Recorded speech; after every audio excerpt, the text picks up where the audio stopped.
going on, LEGO Maniacs? It's Tyler Lego Guy here, and today we're looking at another awesome Star Wars Lego set.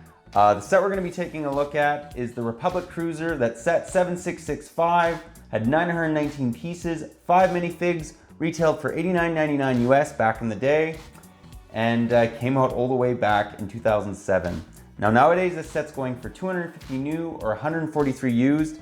And I have to say, this set does not get nearly as much love as it deserves.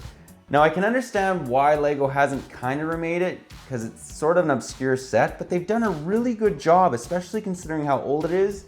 I actually bought this back in 2007 at Toys R Us, or 2008, and I didn't second guess myself at all. When I saw it on the shelves, I bought the MTT, this Republic Cruiser, as well as the old school 2007 battle packs, like the Rebels and Stormtroopers. Anyways, that was a really good day.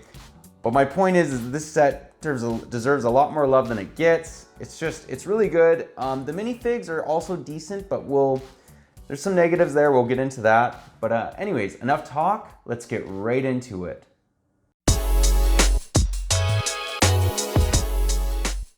And to begin, let's just give you guys a 360 view of this model. So one thing I'm going to mention right here, there's not really a carrying handle. You can kind of use this, but it doesn't work. Well, it works okay. It's just not as good as the ones we have nowadays. But do bear in mind that this came out all the way back in 2007. So very, very nice looking set. As you guys can see, a lot going on. It's actually quite sizable too. Like this set's about 2 feet long, right? And it's almost not quite a foot wide, but maybe like 8 inches wide. And those engines actually look pretty good. Although I do wish that they had big orange pieces. I wish they were a bit bigger than this, but still great job. A great use of those circular pieces. But now let's break this set down section by section. And to start it off, let's just take a look at the cockpit itself. So very, very nice looking. There's a little captain in there, Republic captain, which is absolutely awesome. Oh, nice noises. He just fits in there nicely. The other thing I want to mention is it's actually just, there's some, does not want to be reviewed. There's a 2x2 tile in there, as well as one of those little drill pieces, and it just allows the minifig to pop in and out really easily. The only thing is, this obviously is not to scale. I will say this about this set. I mean, if it was, Obi-Wan and Qui-Gon would both be here, as well as the officer and the captain. So it's not to scale for sure, but I mean, it's still a sizable set, as you guys can see. Nice little control panel as well. And then what's really cool about this is one of the features, and this is supposed to kind of be an escape pod. So if you pull this, there's this little button here. If you push this out, it will literally drop it. So it's a really cool little play feature. And then inside here is Qui-Gon and Obi-Wan Kenobi, lightsabers ignited, ready to take on them battle droids. Yeah, and it's a really good use of this set. Like, I mean, they didn't have to do that. Now, probably more accurate, you'd have like landing gear right here. Not landing gear, but you know, the little door that comes down and allows the minifigs basically get in the ship. This does not have that, although if it did, it would be it would be really difficult to do that. So I kind of like the way they did that feature. Let's now take a look at the main interior of the set. But before we do that, I just want to mention this has no flick fire missiles, which I actually really appreciate. But if you push this little lever right here, push it out, it literally shows some hidden blasters, which I thought that was fantastic. And you have it on both sides. Another thing I want to mention, there's no stickers in this set, which I was thrilled about. Anyways, very, very cool. I love the hidden blaster feature. Now let's take a look at the interior. And I thought I'd adjust the camera a little bit better so you could get a better view. So as you guys can see, this is actually interesting. They've made this entire thing. So you have this little this little flying thing that the little minifig can go on. And what's interesting about it is you can actually make it carry this crate. And you don't want to break these battle droid arms just because they are kind of sensitive. But how you kind of do that is it actually just clicks in here. And as you can see, it's a little bit tricky to do. That's why I'm kind of demonstrating it on camera. But it's technically supposed to be able to fly this little thing around, and what's inside of here, it was the brand new at the time blasters. This was the year that they kind of came out with realistic blasters and binoculars, so very, very cool. The other side literally just has another blaster in it. So anyways, nice looking. Let's now take a look at a little bit more at the interior. So let's flip her around. So one thing I will mention, this thing is a little bit flimsy. It doesn't stay really that well. I wish they kind of connected this by Technic pieces into here, which would have been really easy. That way this would stay a lot better, because literally all that's connecting it, let's show you guys. I don't like taking sets apart on a review, but that's literally all that's connecting this plate, right? So not bad, but it's not the sturdiest. It could be a bit better. But getting back into the interior, you have a nice little officer and a very unique green R2 unit, a Astromech droid, which I did like that. They could have just given you like a standard R2, although he wasn't in the scene, but they put the effort out to include a unique Astromech droid, which was actually kind of rare back in 2007. The other cool thing about this set is, see this little toggle basically? Well, it's not a huge play feature, but still a play feature. If you twist it or turn it, the satellite literally rotates. So, I mean, that's cool playability. I mean, if you're a kid and you're wanting it to, maybe they're on an adventure mission and you're wanting them to kind of like, they're searching for it, he can spin the satellite. So that was pretty cool. Didn't mind that. And then on the back here, let's show you guys. See, this is what I mean. It's kind of hard. You want to pick it up from all these weird angles and you end up breaking the set because of it. Maybe that's just me, but anyways, I'll show you guys the engines. Very nice looking little engines. Again, I really wish that they had bigger orange pieces here, but they don't. And then the other thing is the set has some nice landing gear. So literally it just folds out. This is probably the most difficult area to review. But you get an idea of what the underbelly kind of looks like. Literally, if you want it in flight mode, it's kind of like that. And then if you want to land it, they just fold out. So anyways, very cool looking set. I feel it's very underappreciated. Honestly, I rate this an 8.5 out of 10, maybe even a 9 out of 10. There is some, problems with the construction of this set, like for instance these plates and how they're connected. But all in all, very, very nice looking model. Really do like it. But anyways, let's now get into the minifigs. And here we have the two Republic pilots. So on the left, we have the captain, and then on the right, we have the officer.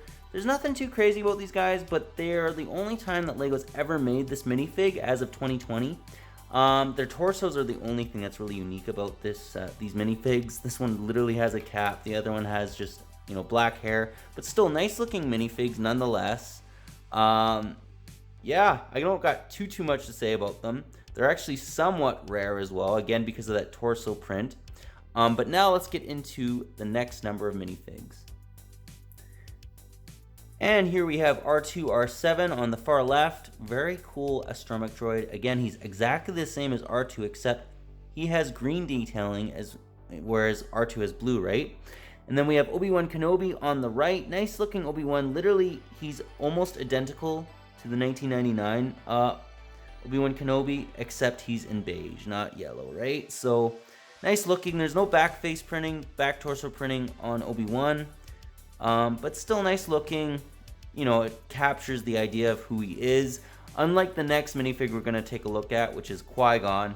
But all in all, nice looking minifigs.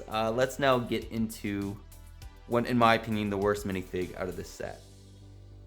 And here he is. So as you guys can see, I've accompanied him with the older and the newer Qui-Gon. And this is why, just to give you guys a better idea of what I'm saying, I thought I'd include these guys with the review. So, looking at these dudes, he has no back torso printing, back face printing, but this face literally is used on Obi-Wan. This is Obi-Wan's face. This is not Qui-Gon's face. So they literally just slapped it on, called it a day, gave him a green lightsaber when it's supposed to be Obi-Wan. I mean, look how good they did with the earlier Qui-Gon. That just looks so much better in my opinion, and then the newer one. So this is the 1999 Qui-Gon. This is the 2017 Qui-Gon. And as you guys can see, just massive differences. Now, I understand they got a hood piece, so they didn't include Qui-Gon's hair, which, probably, that makes sense. They don't have to include the hair piece, but why didn't you just make, like, literally, they did it with Obi-Wan. They basically just made the same face with, a beige print. They could have done the same thing with Qui-Gon. Just give this face a beige print, throw it on there, and everyone would have been happy. But instead, they kind of cheaped out and put Obi-Wan's face. Anyways, this is the worst minifig in this set, by far. I just wanted to give you guys the comparisons of the older and the newer minifig, just because there's no excuse for this. It's probably one of the worst minifigs they've ever made in LEGO Star Wars. Maybe I'm being a little bit too harsh, but that just really, really bothered me. Anyways, those are the minifigs. Let's now take a look at the actual movie footage clips, as well as just some pictures, just to see how accurate this model really is. And here's the first pic I thought we could take a look at.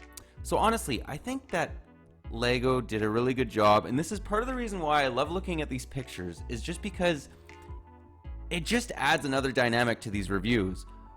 As you guys can see, that this ship is obviously huge. Like, this is taken from an encyclopedia or whatnot, and it is a hefty boy. I mean, check out the bridge.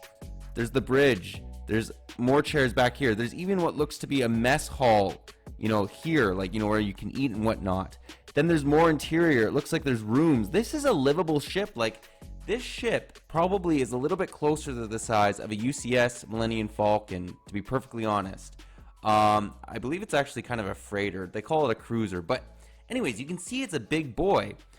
If LEGO were to make this accurate to scale, it'd probably cost like $1,000.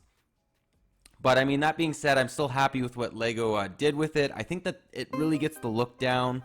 And the interior, I mean, yes, I would like them to have maybe it could fit two, pilots in the front, but it's not the end of the world. It only fits one.